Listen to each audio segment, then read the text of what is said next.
Bonjour, ici Jean Sinop du studio Photomode à Québec. Bien, aujourd'hui, je vous présente le flash QT600 série 3 de Godox, qui fait partie d'une série de 3 modèles de flash, soit le QT400 série 3, QT600 série 3 comme on voit présentement, et le QT1200 série 3. La principale fonction de ces flashs-là, bien, c'est de pouvoir figer des actions, des mouvements très rapides et d'avoir un très bon suivi lorsqu'on fait de la photo en rafale. Donc, on va découvrir ça ensemble.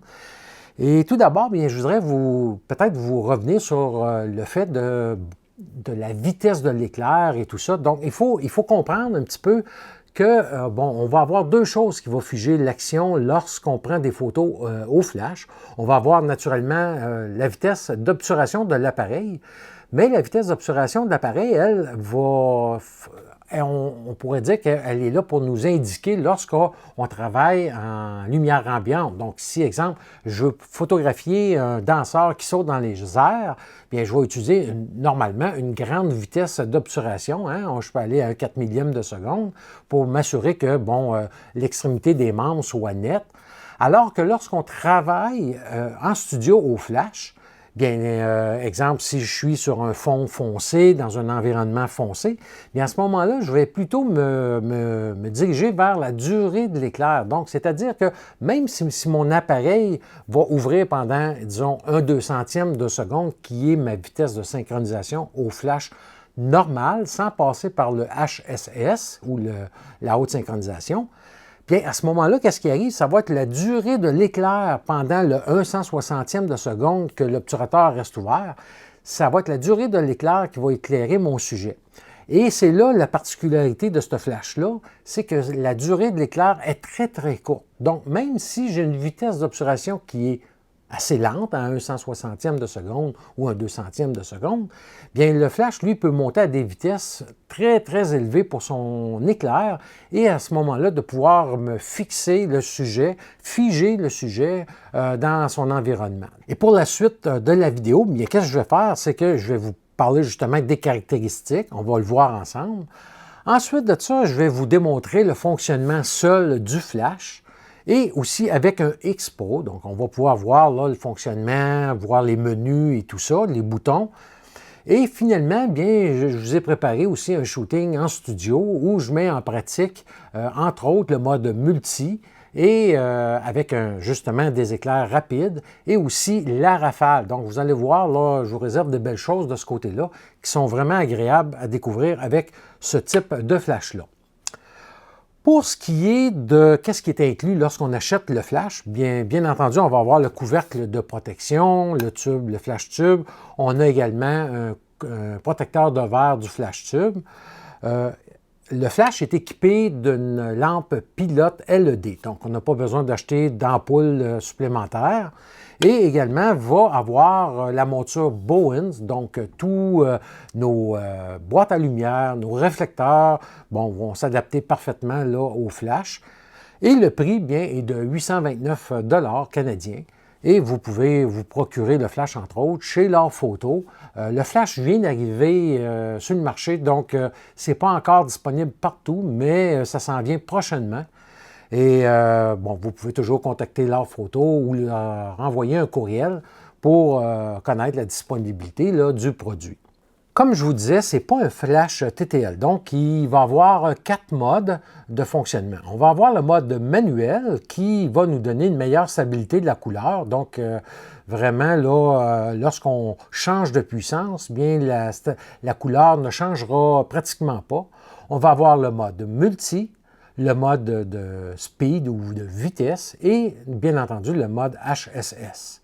Le flash que je vous présente aujourd'hui, c'est le flash de 600 watts avec 7 niveaux de puissance de 1 pour 1 à 1/256e de puissance. Et son temps de recharge à la pleine puissance est de 0,9 secondes. Qu'est-ce qui est bon à savoir également, c'est que lorsqu'on passe en mode sport ou en mode speed, bien, on va avoir une balance des blancs qui peut varier de 5600 à 9500 Kelvin.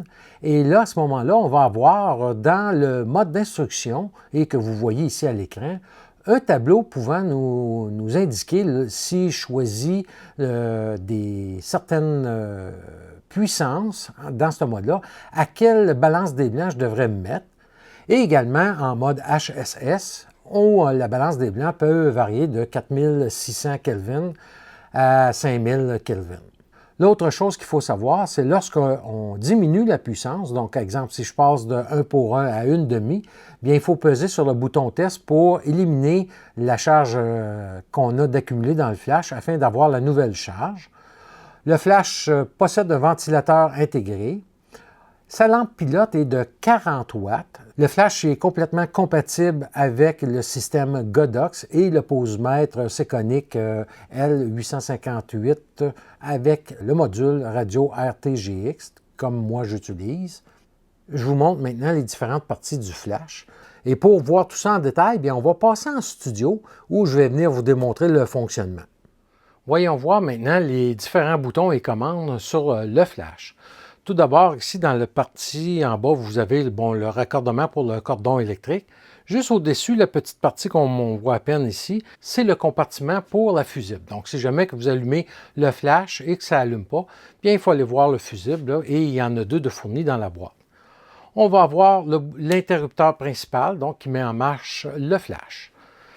Et par la suite, bien, on va voir les boutons. On va voir le bouton mode. Donc, le bouton mode ici m'indique dans quel mode de flash que je suis présentement.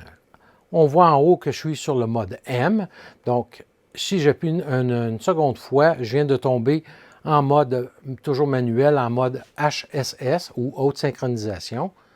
Et il ne faut pas oublier d'aller dans notre boîtier pour venir mettre, comme sur Nikon, la haute synchronisation en mode FP. Et si j'appuie à nouveau, je vais tomber en mode multi. Et là, à ce moment-là, on va voir tantôt là, des exemples là, avec différentes recettes que j'ai ajustées ici, là, les différentes valeurs, là, pour faire plusieurs expositions sur une même photo ou sur un même fichier. Voilà, je rappuie sur mon mode pour revenir ici au mode manuel. Lorsqu'on voit ici que notre bouton clignote, ça veut dire que la puissance a changé dans nos manipulations. Je dois éliminer la puissance accumulée dans le flash. Donc, qu'est-ce que je fais? Je vais tout simplement appuyer sur le bouton test et à ce moment-là, je vais avoir la nouvelle puissance qui va être commandée. Si, avec ma molette qui est ici, j'augmente la puissance, il n'y a aucun problème. Vous allez voir, comme on voit, ça ne change pas. Par contre, lorsque je vais diminuer, comme on voit ici, je diminue la puissance. Là, je vais avoir une trop grande puissance accumulée. Je dois la décharger avant de tomber sur la nouvelle puissance. On continue nos boutons. Ici, c'est le bouton pour la lampe pilote. Donc, présentement, elle est à off. Je l'allume ici. Je suis en pourcentage. Donc, ça veut dire que je peux régler un niveau de puissance en pourcentage. Et peu importe quel sera le niveau de puissance du flash, ça va toujours demeurer stable pour la lampe pilote. Et si j'appuie une nouvelle fois, bien, on va voir que je suis en proportionnel. Ça veut dire qu'il va suivre, la lampe pilote va suivre la puissance du flash. Donc, plus que mon flash sera puissant, plus que la lampe pilote le sera. Et lorsque je diminue la puissance du flash, bien, la lampe pilote sera proportionnellement diminuée là, de la même chose. La molette qui est ici sert pour les réglages qu'on va voir au fur et à mesure. Et aussi, on peut allumer notre lampe pilote également par cet endroit-là. Maintenant, sur le bouton suivant, j'ai le bouton pour sélectionner les groupes et canaux. Donc, présentement, je suis sur le groupe A, comme on voit ici. J'appuie sur le bouton groupe qui va clignoter. Et avec la molette qui est ici, je peux changer le groupe et sélectionner un nouveau groupe. Donc, c'est avec ici qu'on va sélectionner et j'appuie sur la molette pour confirmer la sélection que j'ai faite. Si je veux changer le canal, à ce moment-là, je vais appuyer sur le bouton canal, je vais tenir enfoncé 2-3 secondes et on voit qu'à ce moment-là, c'est le canal qui va fonctionner pour la sélection. Donc, encore là, ici, une fois que j'ai fait, j'appuie pour confirmer ma sélection du canal. S1, c'est pour contrôler le flash à distance sans radio, donc à partir d'un autre flash lorsqu'il y a un éclair d'émis. Donc on a la fenêtre qui est sur le dessus, qui est ici. Et cette fenêtre-là, c'est un sensor qui va indiquer au flash de se déclencher lorsqu'il verra un éclair provenant d'un autre flash. Et ce bouton-là, S1, va sélectionner à ce moment-là un éclair, c'est-à-dire que lorsque le flash voit un éclair, va se déclencher, alors que S2, ça veut dire qu'il y a la présence de deux éclairs. Or, lorsqu'il y a deux éclairs, c'est lorsqu'on travaille avec un flash en mode TTL, dont le flash va émettre un pré-éclair en mode TTL, là, qui est vraiment collé à l'éclair principal. Et à ce moment-là, le sensor, lui, ne se préoccupera pas du pré-éclair, va se déclencher à la deuxième éclair, soit l'éclair principal. Voilà. On va avoir notre bouton sonore. Donc, je peux allumer mon bouton sonore qui est ici. Donc, qu'est-ce que ça fait? Ça va avoir à me confirmer lorsque le flash est rechargé. Donc, j'appuie et puisque je suis à une basse puissance, on voit que le flash est instantanément rechargé, mais je vais aller à la pleine puissance, voilà. Et lorsque je vais avoir déclenché le flash, le niveau sonore va se faire entendre lorsque le flash sera rechargé. Voilà. Et si, bon, je veux enlever le son, bien, je fais tout simplement ici, enlever le signal sonore. Voilà. Les deux boutons qui sont ici, si j'appuie dessus, c'est pour restaurer les paramètres d'origine dans le flash, parce que là, on va passer maintenant avec les réglages personnalisés. Donc, je vais juste enlever mon S2, voilà. Donc, dans le réglage personnalisé, on va voir sous F1. C'est ici qu'on va venir sélectionner le mode Sport ou le mode Speed, si on veut, pour lorsqu'on fait de la photo à très haute vitesse, comme des sujets, soit des danseurs, peu importe. Et c'est ici qu'on va avoir soit le mode couleur ou le mode vitesse. Donc là, présentement, je suis en mode couleur.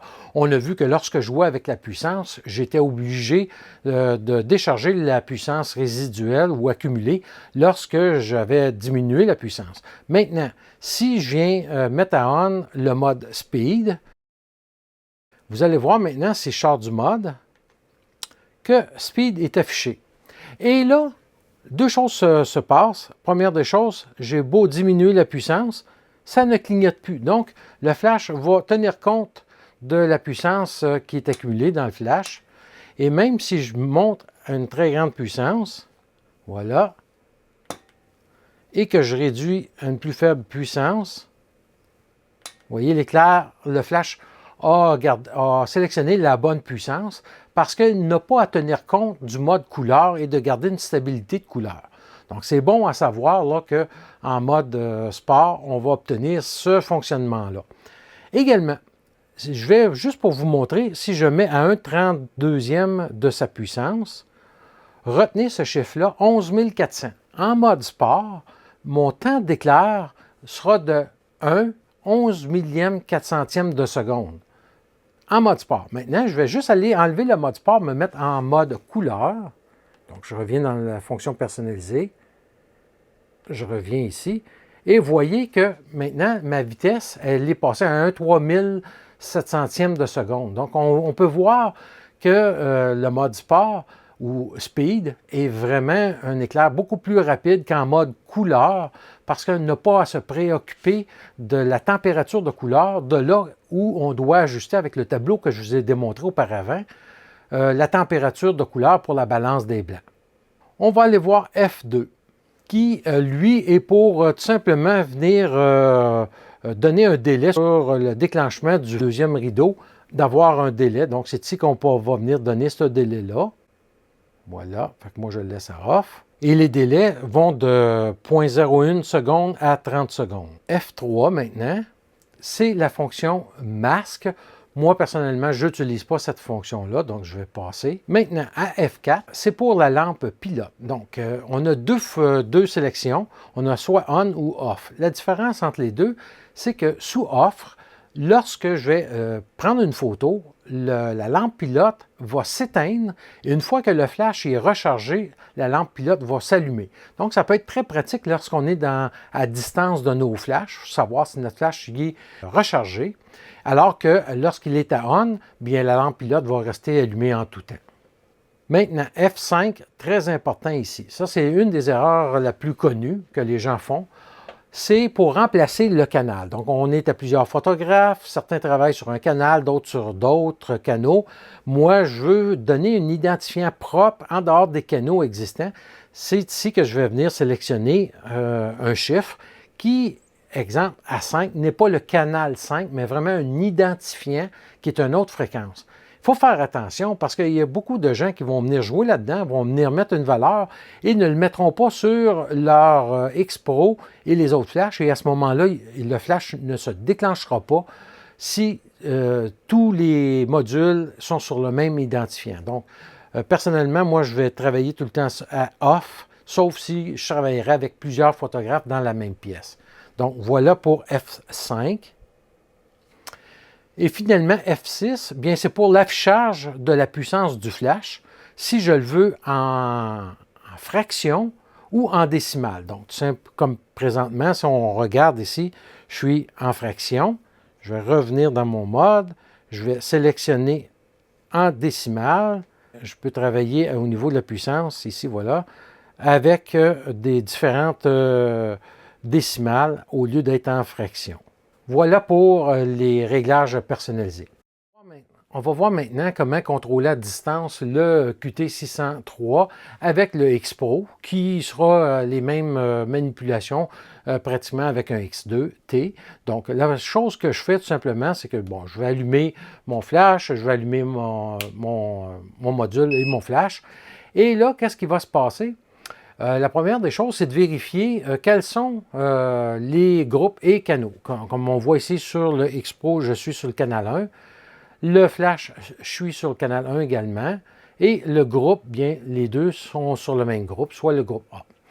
Comme on voit à l'écran présentement, on a un quart de puissance pour le flash, alors que le module m'indique 1/8 de puissance. Donc, qu'est-ce qu'on doit faire? La première des choses, et je vous dirais, c'est la chose à faire comme par instinct, lorsqu'on rouvre notre équipement, c'est de synchroniser le tout. Et pour faire ça, bien, on fait tout simplement appuyer sur le bouton Test du module X-Pro. Et comme on voit, bien, là, on vient d'avoir vraiment la synchronisation parfaite là, entre le flash et le X-Pro. Maintenant, comme on peut voir, bien là, je peux vraiment contrôler à distance la puissance du flash. Et le flash va vraiment poursuivre et je peux prendre mes photos sans aucun problème. Le petit bouton qu'on a ici, Mode, c'est pour le Modeling Light. Donc, je peux venir ici, allumer le Modeling Light du flash. Donc, il va être réglé au niveau du réglage du flash qui était en pourcentage. Donc, voilà, si je veux l'enlever. Maintenant, si je voudrais travailler avec plusieurs groupes de flash, qu'est-ce que je vais faire? C'est je vais passer avec mon affichage ici, au lieu d'être groupe par groupe, parce que je pourrais sélectionner le groupe B, le groupe C, voilà. Je vais le passer en la fenêtre des 5 groupes de flash. Bon, exemple, on disait tantôt, on est sur le groupe A, sur celui-ci. Je vais rajouter un flash sur le groupe B. Exemple, que je serais à un 64e de la puissance. Je rajouterai un 3e flash sur le groupe C. Donc, que je vais mettre, disons, à une autre puissance. Voilà, pour les besoins de la vidéo, 1,32. Lui ici, je vais le baisser un peu. Voilà. Bon, on a tous des... Bon, là, on voit que ça clignote. Je dois décharger la puissance résiduelle du flash. Parfait. Dans cette situation-là, si je voudrais, exemple, fermer le flash, celui-là ici, pour travailler avec les deux autres ou un autre flash seulement, bien, j'ai simplement sélectionné le groupe A et à ce moment-là, avec mon bouton Mode ici, bien, en sélectionnant les deux petites barres, on voit que je peux fermer le flash. Donc, lorsque, vous voyez, je prends un bouton Test pour déclencher, il n'y a rien qui se passe parce que le flash y est fermé. Et après ça, par la suite, si je rappuie sur le bouton Mode TTL, on voit que le flash demeure fermé parce que ne possède pas le mode TTL, comme je vous ai indiqué. Donc, je rappuie dessus et je viens de retomber sur le mode manuel. Et un dernier truc, si vous avez installé, disons, vos 3 groupes de flash et que, vous obtenez, le ratio est parfait, mais vous obtenez une ouverture pour travailler sur la caméra de f4, vous voudriez montrer à f5.6 ou f8, bien, au lieu d'avoir à augmenter chaque puissance de flash, à vous souvenir quelle était chaque puissance de flash et monter la puissance de chacun indépendant, on a tout simplement appuyé sur le bouton All qui est ici, en bas, et ça va sélectionner tous les groupes de flash et on peut à ce moment-là simplement, avec la molette, venir jouer avec la puissance et ça va régler les 3 flashs tout en conservant le ratio pour les mêmes qu'on avait au départ. Donc vraiment très très pratique là, lorsqu'on veut faire des changements égaux sur tous les flashs sans avoir à en passer individuellement. Maintenant, je vous montre une série de photos de tests que j'ai fait avec le QT603 et aussi comparatif avec le AD600 Pro. Dans mon premier test, bien, je voulais voir comment que le flash se débrouillait avec un parapluie. Donc, qu'est-ce que j'ai fait aussi? Je voulais voir s'il y avait une incidence, si j'installais un réflecteur ou non dans le parapluie. Donc, j'ai placé le flash à 2 mètres de distance avec le fond, à 100 ISO. Et on peut voir que la couverture de lumière et la puissance obtenue avec ou sans le réflecteur ADR6, bien j'ai obtenu F18, là, soit les mêmes valeurs. Donc, on voit que le réflecteur n'a vraiment aucune incidence. Maintenant, pour les tests suivants, j'ai voulu comparer avec le AD600 Pro là, que j'ai depuis quand même un bon bout de temps. Et comme vous voyez, bien, c'est des 2 flashs qui sont pratiquement identiques au point de vue de la puissance, du niveau de puissance qu'on peut avoir, le temps de recharge également. Une petite différence en faveur du QT600 de 2 watts seulement de supplémentaire sur la lampe pilote. Maintenant, lorsque je fais des tests de puissance, donc ici, qu'est-ce que j'ai fait? C'est que j'ai pris le QT603 que j'ai placé avec le réflecteur conventionnel ADR6 et j'ai comparé avec le AD600 Pro et son réflecteur qui est fourni avec. Donc, j'ai mis le tout à 100 ISO, à 2,5 mètres de distance entre le fond et le flash. Et vous voyez là, les résultats que j'ai obtenus selon les différences de puissance que j'ai mis.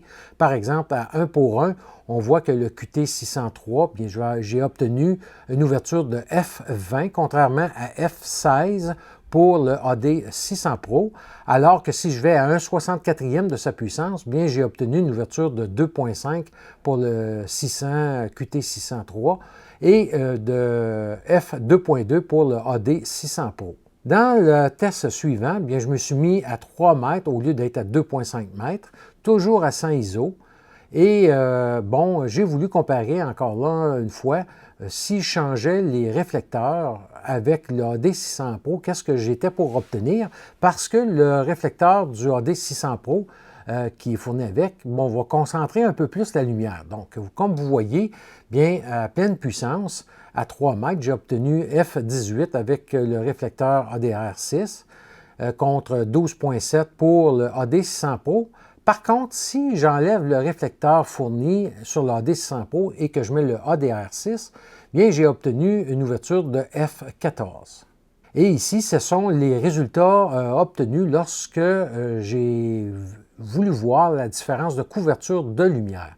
Donc, qu'est-ce qui est intéressant ici, comme je vous disais, bien, le AD600 Pro va concentrer un peu plus la lumière vers le centre, alors que le QT600 série 3, bien, lui, va vraiment avoir une plus grande couverture de la lumière, parce que, comme je vous disais aussi, le flash tube est très différent du AD600 Pro.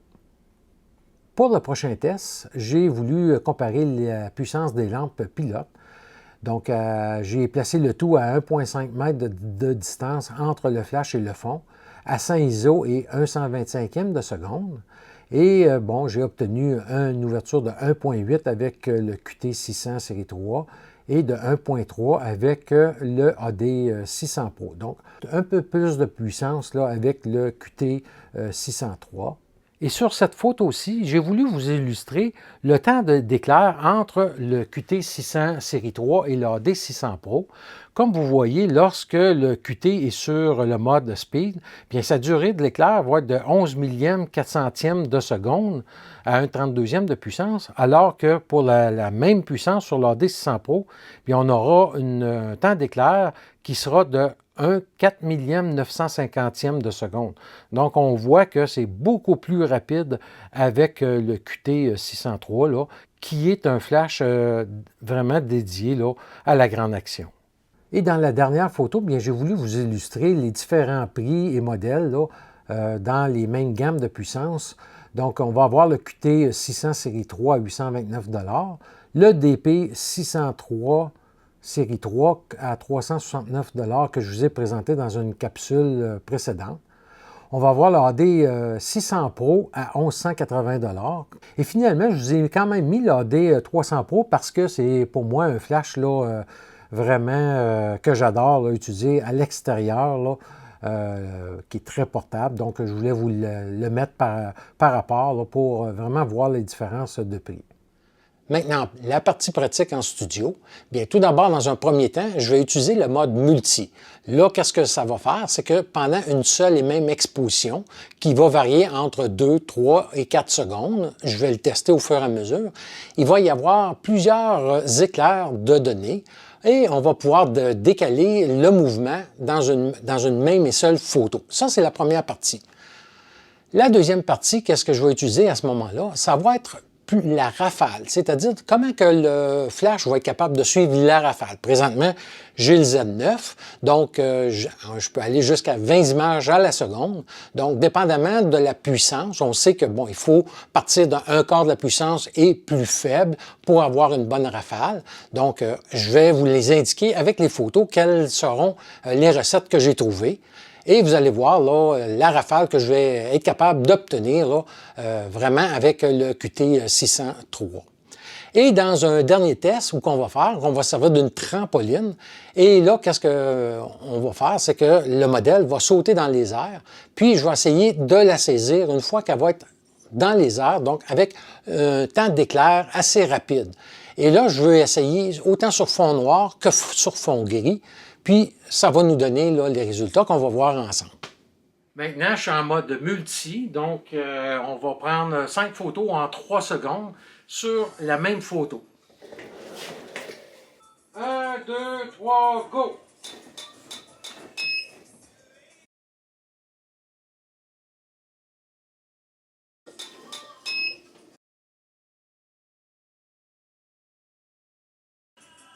Un, deux, trois, go! Oh yes!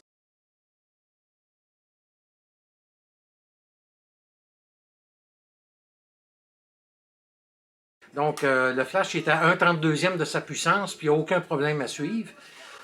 Là, je vais essayer toujours un 32e et à 20 images secondes. 1, 2, 3, go!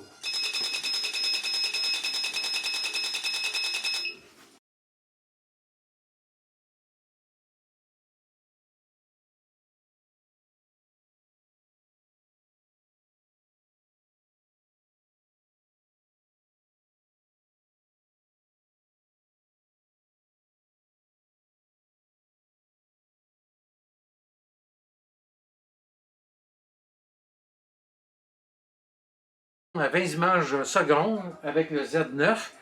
Le flash, là, n'a aucune difficulté à suivre. Pour ce qui est des cartes mémoire, même chose. Je rencontre vraiment pas de ralentissement là, dans l'enregistrement des fichiers. 1, 2, 3, go!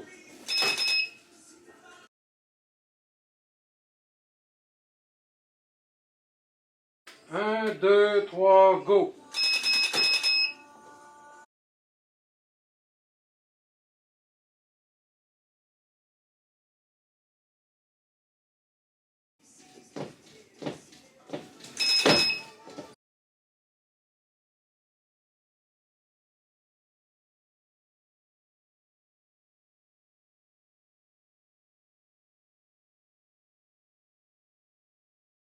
On commence. On y va, on regarde le flash, on prend la vitesse. Go! Et c'est parfait.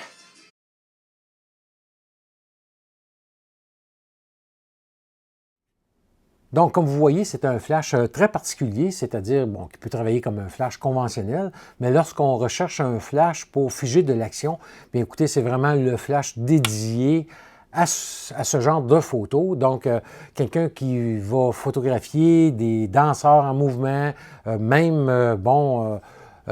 peut être un sport quelconque, bref, dans une multitude d'événements à grande action, bien c'est vraiment le flash que je recommande là, à utiliser là, pour ce qui est de la rapidité de l'éclair. La construction est parfaite. Bon, on va avoir le système radio Godox, donc qui est complètement compatible avec nos X Pro, nos X2T, bref, qui fonctionne à merveille. J'ai eu aucun problème avec le flash. Je vous le dis, là, je l'ai testé à fond avec mon Z9 et ça suivait la rafale là, à tout point. J'ai eu aucun misfire ou c'est-à-dire de shooting où j'avais de photos où je n'avais pas de déclenchement d'éclair, donc vraiment un plus. Et je vous dirais que pour le prix, bien, ça en vaut grandement la chandelle. Écoutez, moi, je me reporte à l'époque où on avait seulement des flashs sur courant. Et je me souviens, moi, dans le temps, on avait la marque Bowens qui existait maintenant, qui ont fermé leurs portes. Et j'avais des esprits à l'époque, Bowens, et les flashs, si je me souviens bien, coûtaient dans les 1300 $ la tête, une tête uniquement, canadien. Et ça, on parle en dollars là, dans les années fin 80, début 90. Donc, c'était des flashs quand même assez dispendieux et n'avaient pas les systèmes de radio intégrés, n'avaient pas le mode de vitesse comme celui-ci. Donc, ça en demeure quand même un flash qui est très intéressant pour le prix. Et comme je vous disais, bien, vous pouvez toujours vous le procurer, entre autres chez L'Or Photo. Vous pouvez leur écrire un petit courriel ou téléphoner pour savoir quand sera disponible le QT603. Alors voilà, si vous avez des questions, des commentaires, bien comme d'habitude, vous pouvez les laisser ici. Et je vous reviens très prochainement avec des capsules, entre autres sur les cartes mémoire pour le Nikon Z9. Donc, merci beaucoup et à très bientôt.